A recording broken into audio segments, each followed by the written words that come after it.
മികച്ച നടനുള്ള ദേശീയ പുരസ്കാരം ലഭിച്ച മലയാളികൾ ആരൊക്കെ? 1. PJ ആൻ്റണി, വർഷം 1974, സിനിമ നിർമ്മാല്യം. ഭരത് ഗോപി 1978, കൊടിയേറ്റം. ബാലൻ കെ നായർ 1981, ഓപ്പോൾ.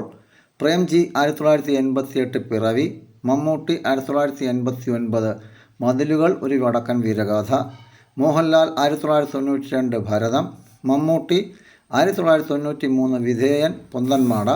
ബാലചന്ദ്ര മേനോൻ 1997, സമാന്തരങ്ങൾ. സുരേഷ് ഗോപി 1998, കളിയാട്ടം. മമ്മൂട്ടി 1999, ബാബാ സാഹിബ് അംബേദ്കർ. മോഹൻലാൽ 2000, വാനപ്രസ്ഥം. മുരളി 2002, നെയ്ത്തുകാരൻ. സലിം കുമാർ 2010, ആദാമിൻ്റെ മകൻ അബു.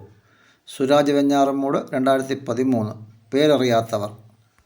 മലയാളത്തിൽ ഏറ്റവും കൂടുതൽ തവണ ദേശീയ പുരസ്കാരം ലഭിച്ച നടൻ മമ്മൂട്ടി.